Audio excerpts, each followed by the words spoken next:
For all you folks out in the lobby, you ought to hustle back in here because you're about to get the best part. Actually, there's no way to follow what those guys just did. I've been working on a speech for weeks and weeks and weeks, and I've decided that's all good, but I'm just going to tell you my story because it was so much fun hearing theirs. So my name is Jeff Stone. I'm originally from Indianapolis, Indiana. Sorry. But I've lived in Texas way longer than I ever lived in Indiana. So I consider myself a Texan. And I dearly love Texas. I also dearly love the fact that somehow, by hook and by crook, I wound up getting to work in mission control. And I'd kind of like to explain that path a little bit because it was not your usual route. I didn't join the Air Force to go to school, and I didn't even make it through college my first try. I went to Purdue and flunked out after a year. But then, after I kind of messed around for about 3 years, I finally decided, the Air Force, my uncle was a brigadier general, maybe I could do it in the Air Force. So I joined the Air Force, and sure enough, that was a great thing to do. I got to work on airplanes.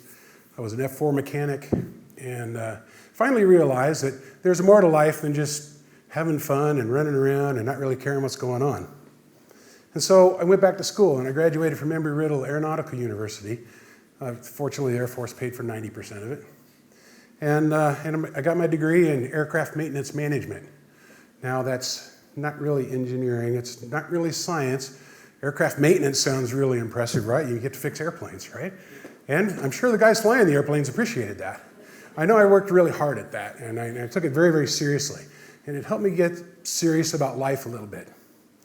But then the next thing I know, I'm out in the civilian world, and I kind of missed the jets.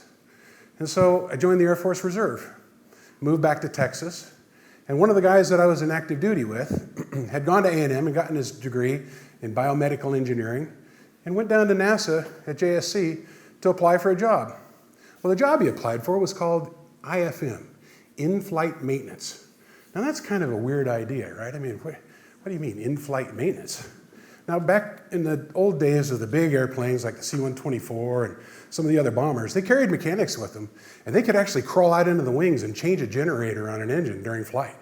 I can't even imagine that. And obviously, you'd never do that on an F-4. But punch out, maybe, and then talk about it later. But anyway, the IFM thing was just not his cup of tea. He didn't really want to do that. But he saw me sitting up in the cockpit of a jet doing a pre-flight one day, and we were both in the same reserve outfit, and he comes running over to me and says, Jeff, I interviewed for this job, and you have to go interview for this job. This is your job. And I said, really? What is it? And he told me, JSC, they're hiring people to train astronauts on how to fix stuff while the shuttle is flying. I'm like, wow, that sounds fun. I think I could actually do that. And sure enough, it took about a year, but I kept chasing this guy down there. Marty Vandenbroek was my boss. And I chased Marty for, like I said, a year. And I said, please, hire me. He said, well, you're not an engineer. I said, well, no, but I know how to work on airplanes. And I can talk to people, and I can teach people because I've trained some of the young kids that were coming out on the flight line to do this. And I knew I could do it. And finally he said, okay. And he hired me as an engineer. And I was stunned. I'm like, you're going to call me an engineer when I'm a management guy? Well, back in the old days, you could do stuff like that. I mean, seriously. Nowadays, you try to bend a rule like that says, we have a requirement that you be an engineer? No, it's not going to happen. But I got lucky, and they hired me as an engineer, and they said, come start to work on April, whatever it was, in 1989. And I reported to work, and I'm like, I'm actually working at the Johnson Space. I'm working at NASA. This can't be happening. And I've been there about 2 weeks, and the next thing I know, Marty comes in, he says, Jeff, come on outside. You got to see what's going on. I ran outside, and sure enough, there's a 747 with a shuttle on the back flying over the Johnson Space Center. And they made one pass, and they turned around, they did another pass. There's all these people that have come out of the buildings, and they're watching the shuttle fly by. And I'm standing there, this is going to make me cry. I'm standing there watching this thing go by, and I'm like, they're paying me to do this. Really? So I called my dad, and I said, Dad, you're an engineer. He graduated from the University of Illinois and Purdue, and he got his structural engineering degree and a civil engineering degree. And I said, Dad, I'm an engineer at NASA. And he goes, well, you're not a real engineer. Dad, you won't believe what I'm doing. I'm teaching the astronauts how to fix their space shuttle when it's flying. And finally, shortly after that, it was STS-29 had just launched. I'd only been there a couple weeks. And so I go over to the control center, and I'm the OJT, the new kid, right? And my boss says, hey, can you draw? Well, yeah, a little bit. He says, well, you got to draw on this picture here because we got to send this to the crew and show them where to put this temperature strip so we can understand how this payload is overheating on the middeck. I'm like, oh, okay. And so I draw this little thing, and I put the little, hash marks on there, and they put it in the fax machine. It was a fax off of submarines is what we used to communicate pictures to the shuttle. This was before we could transfer any photos, nothing color. It was all black and white faxes. So my picture that I drew after only being there 2 weeks got sent up to the crew for them to know where to put this little temperature strip. And I thought, no way, I'm actually doing this. So yeah, it worked, and everything was fine. We figured out the temperature thing, and they routed a cooling hose over there to it to help it do its thing. And the next thing I knew, the thing had landed, and I'd already worked my first shuttle flight. Well, before it was all over, I worked on at least part of almost 100 shuttle flights. We flew it 135 times, and I got to be there for a whole lot of it. And fortunately, I got to be there when a lot of the Apollo guys, unfortunately I didn't get to be there when Mr. Griffin was there. However, I did get to work with Mike a couple times because, well, this is the patch for the shuttle toilet, okay? When I first got there, I was assigned the toilet, okay? Very important. He knows. He knows. One of my favorite lines when I tell people I'm a space potty expert is, of all the things that we take for granted in life here on Earth, what is more dependent on gravity, completely dependent on gravity, than a toilet, right? Can you imagine you're sitting there and all of a sudden gravity went away? Bad day, right? So it's really, really important that that thing works, okay? And as a result of my being assigned that, I got to learn how the whole thing works and how to fix it, how to teach the crews how to fix it. And actually one of the high points of my career, which was in the toilet the whole time, was when Mike was on orbit and his toilet, Russian-made, was making these crazy noises. It sounded like a garbage disposal is what you said. Yeah. And I got called over to Mission Control to talk on the radio to Mike while he was in space. Now, normally, the Capcom, they both referred to Capcom. There's an astronaut who talks to the crew. That's the only guy who talks to the crew because he speaks astronaut, right? And he can interpret everything that everybody else says, the whole Mission Control team says, and bundle it up and have that conversation with the crew in a real efficient and meaningful manner. Well, this day, I got to talk to Mike on the radio. It was really cool. It was just, and it was about a 30-minute pass, I think, altogether. We talked about the noises and what he might do to try to figure out how to characterize it or maybe do this to try to fix it or whatever. And ultimately, after a lot of head scratching, we actually did manage to get the pump separator changed and quieted things down, and it was, yay. It's good to have a potty, and it's good when it's quiet too, right? So, okay, I've talked a lot about how fixing stuff, but one real throwback to Apollo that I want to mention is, has anybody seen the movie Apollo 13? Yeah? Okay, good. Go see it again. The scene where the engineers take a box of stuff and drop it on the conference room table and they declare, this is what we have to work with. That was actually the genesis of the IFM office. Because prior to that, there weren't people who were dedicated to fixing stuff.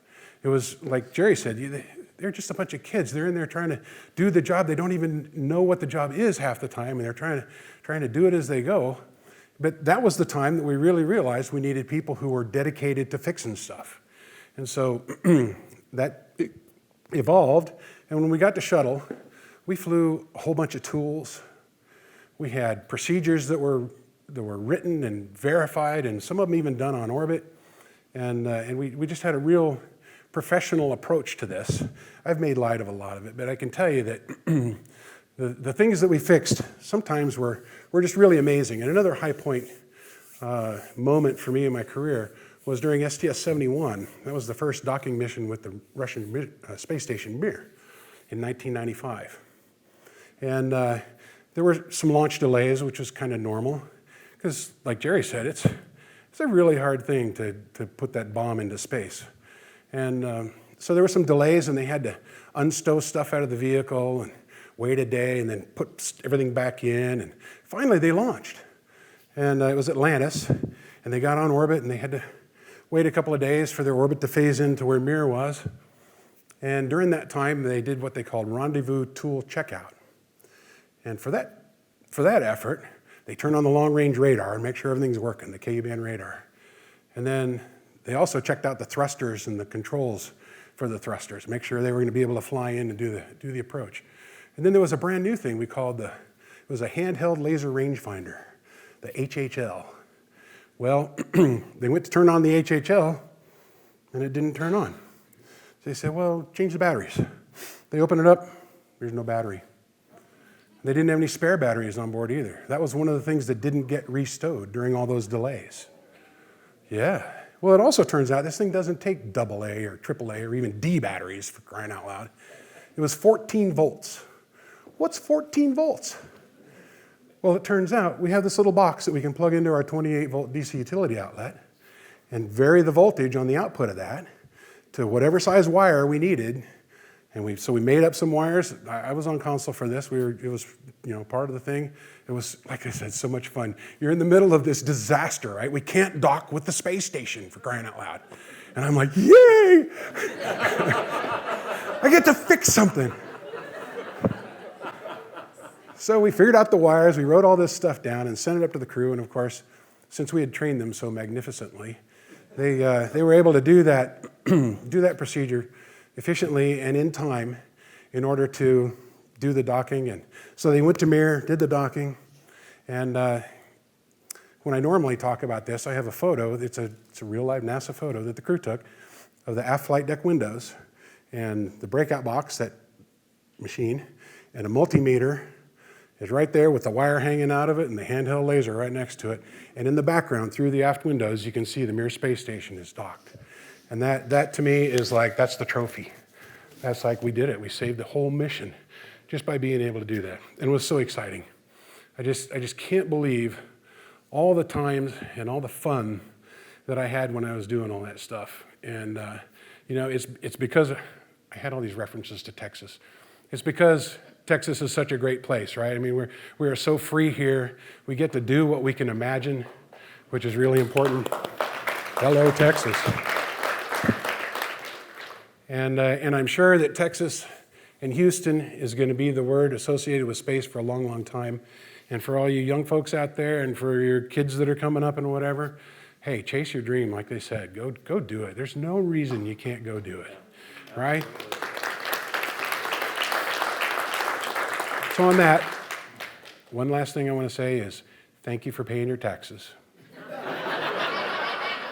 I had a great time.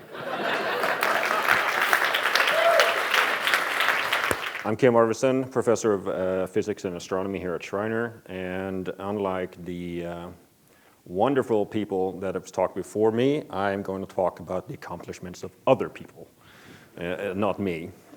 First of all, can we get a round of applause for them?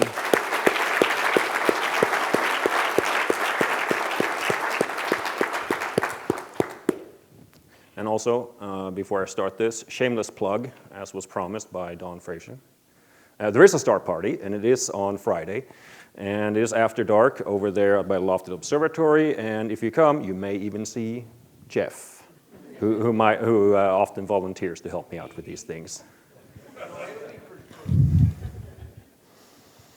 All right, so my purpose of this talk is to show how you can access some of the results of space exploration yourself. So after all, space exploration, be it by astronauts, bravely going into space, or by astronomers bravely staying on the ground. All of those things have bravely been funded by mostly the American taxpayer through government agencies, funding agencies, and government and other agencies, and other countries' agencies of this sort, like Europeans and the Japanese and the Russians. And so the majority of such results are sitting on scientific servers around the world. And if you want to go look at them, you can. It's accessible to everyone if you know where to look. And so if you don't know where to look, it might be difficult to look at these things. You have to go to the exact file of maybe, I don't know, I want to see the exposure from Hubble Space Telescope in 2009, April 15 at 2:45 Universal Central Time. And so, maybe. But there are wonderful things on the internet that you can use to actually bring these things easily in a sort of clickable format so you can see it for yourself.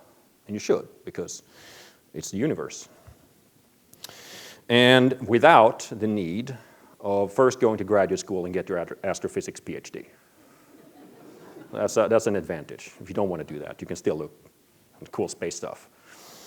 And so, what I'm going to show you is called the Worldwide Telescope, and it's free. So after this presentation, you can go home, download the client if you have a Windows computer, or use the web client if you have an Apple computer. It's managed by the AAS, the American Astronomical Society. But a warning, if you do so, you may spend hours having fun going through cool space stuff. And wouldn't that just be a shame, right? So I hope it shows. I think it shows. All right. So this is the kind of software you can see. This is a model of the solar system. And so these lines here, they are for the our solar system. The blue one, that's Neptune. That's Neptune's orbit. Maybe you can guess what the tilted one that's white is. Any guesses? It was outside of Neptune, but tilted. Coincidence. It's not a planet anymore. Pluto. It's Pluto. Very good, very good. There we go. All right. And so this is the kind of interface, one of the interfaces you can see if you want to look at the solar system. If you say, well, where are all the asteroids? Well, you can turn them on. Here they are. And so do you notice where they hang out? Most of them sit right between Mars and Jupiter. And there are also a bunch of white dots out here. They are so-called Kuiper belt objects. They are icy bodies that hang out beyond Neptune because that's where they're still allowed to be by Neptune. And there's only drawn one orbit, and that's for Pluto. It's because it's the first one discovered of these things. And so what you can do, one of these things is that you can go to View here, and then if you want to, why not just turn up the time? And watch them move. The inner planets move so fast now that that's hard to see. Speed it up slightly, times 10 million. Slightly. And then you can zoom out. And you see they all move. They all have orbits, and they all have this kind of information available to you. So you can play your own solar system simulation. If you want to, with this, you can go in and say, well, what does it look like from the Earth when the moon passes in front of the sun, passing right over Kerrville on April 8th, 2024, for instance. You could do that just with this software. It's going to be right over campus, 4 minutes of totality. So it's a good place to be. Now, maybe you don't like the solar system. What if you think that that is too small for you? Well, then you can zoom out.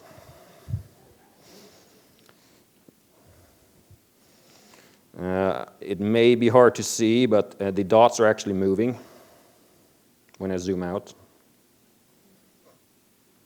These dots are real positions of real stars. The closest, 118,000 of these stars.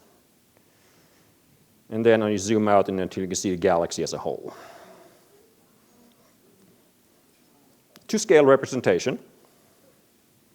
For reference, all the stars you've ever seen in the night sky are within that little cross. The rest are too far away for you to see. We are a mere 26,000 light years from the center. This is the center. And we can see the wonderful structure here of the Milky Way.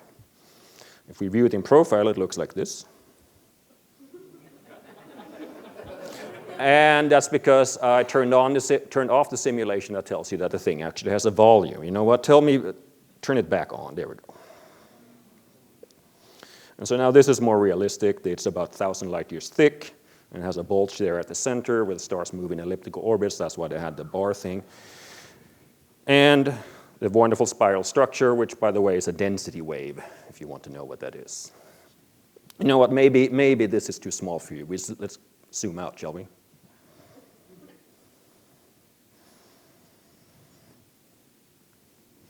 It's hard to see, but the dots around it are actually moving.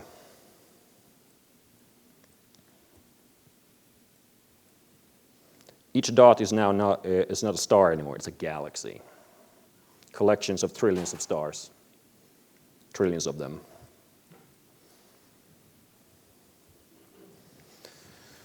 And so this is actually real 3D data on where galaxies hang out in space, as captured by the Sloan Digital Sky Survey sitting on a mountaintop in New Mexico. And so this is the kind of picture that gives rise to the term cosmic web, because it's not uniform. It is like spider web. So cosmic web is what this is called. And if you zoom out, you can see that there's actually gaps here in the distribution of galaxies. Right? This is not real. There are galaxies, whether it's dark. It's just it happens to be covered by the Milky Way. It's hard to see through the Milky Way. And you can't see the entire sky from New Mexico. So if you want to fill in the other parts, then you have to go to a different mountain, blow the top off of it, put another bigger telescope on it, and that's what they have done down in Chile. So it's coming in the future. It's called the Large Synoptic Sky Survey. We're going to do this even bigger. And then they're going to actually take pictures of the entire sky every 3 days, which is a very large amount of data. So large, in fact, that if you do it, it relies on technology not even invented yet. That's how much data that is per day. And then if you want to, you can zoom back in and go from billions of light years down to the galaxy. The computer likes this animation a lot. That way it takes a lot of time to go through it.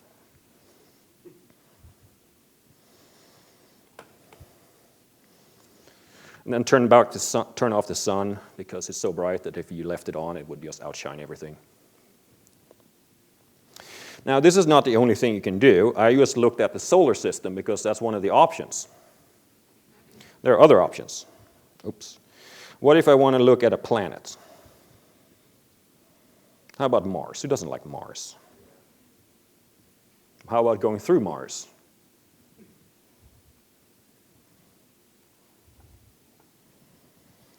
Or Earth? So you can choose here what you want to see. How about Earth at night?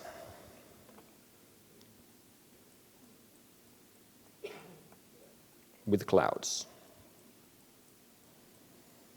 Basically a map of light pollution. And so you can see fun things down here, Texas. I'm sure you can tell where San Antonio, Austin, Houston, and Dallas is.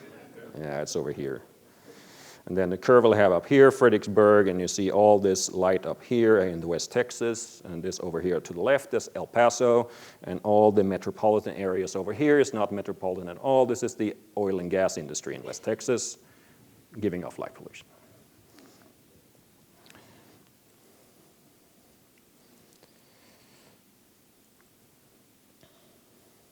Mars. So have you ever wanted to just look at pictures of Mars without actually going and downloading them yourself? Here's your option. Maybe you've ever wanted to look at the largest volcano in the solar system up close. And so when you do this, you go in and zoom in on it, It goes and brings you higher resolution pictures if it has it, and it does. So this is Olympus Mons, only 3 times bigger than 3 times higher than Mount Everest. And the base here is actually larger than the state of Texas because everything needs a Texas reference in size, right? And here are the 3 smaller ones. They are only twice the size of Mount Everest. But don't worry, these things are dead. Mars is no longer geologically active, so you're safe, even if you go there. Or the ever-impressive Valles Marineris, the largest rift canyon in the entire solar system. Imagine Grand Canyon's size scaled up to the size of the continental United States. That's the biggest crack in the surface there is. It's pretty cool. And if you want to close up, you can do that. You can just zoom in. And if it has higher resolution pictures, it goes and gets it for you.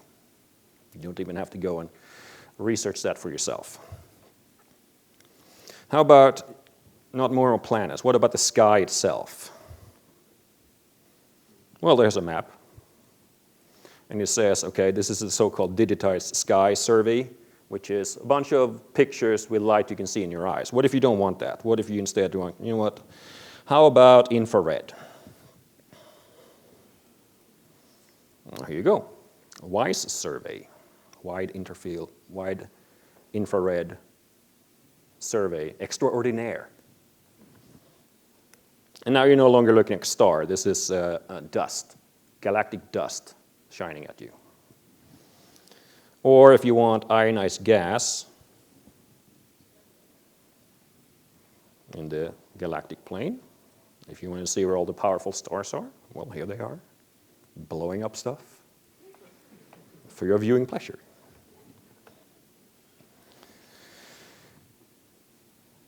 One of my favorite things about this is that if you go back to Sky Survey, you can actually go in and just go to Explore, and you can click things that are collections of cool things. How about Hubble studies? Who doesn't like the Hubble Space Telescope? Best space telescope until the next one comes on. And so you can just click on one and see if you like it. Maybe this thing. So you just click one and it takes you there. It goes right to the correct part of the sky and scales the image and orients the image so you don't have to.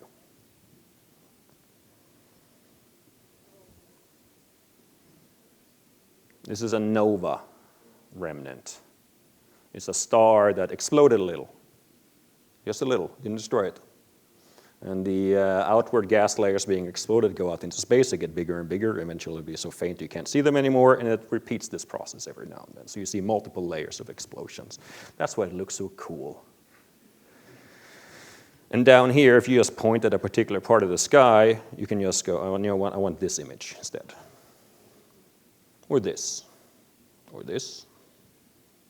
Or this. So these are some of the features that you can possibly do. If you so want, if you like panoramas, well then you can go and say, click panoramas, and this one shows you the Apollo 12 landing site, where they've taken pictures from these, the Apollo missions that were done, and stitch it together, put it on the right spot of the moon, and in the right directions, to scale of the pictures they took without you having to do so yourself. I think it's pretty wonderful. Maybe Apollo 15 is your instead of Apollo 12. Why not? Well, then it looks like this. You see here what happens when you stitch things together and it doesn't quite fit. I don't think there's this sharp line in reality. It would be cool. That would be geologically extravagant.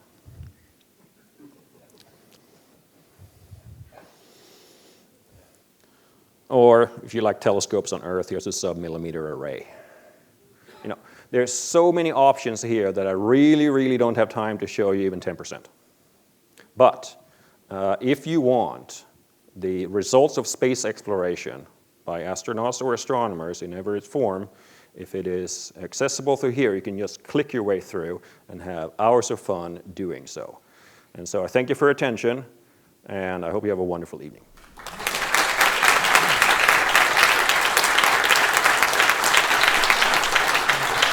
Well, thank you for attending tonight. Thank you for these amazing stories. Just mind-blowing. Listen to what you guys have accomplished. And thank you for finding another way for me to while away my hours going through the universe. Y'all enjoy the rest of the evening. Talk to the folks that spoke tonight. Go back to the virtual reality room and take that in. And in everything you do, just keep aspiring and keep reaching for those stars. Thanks for being here.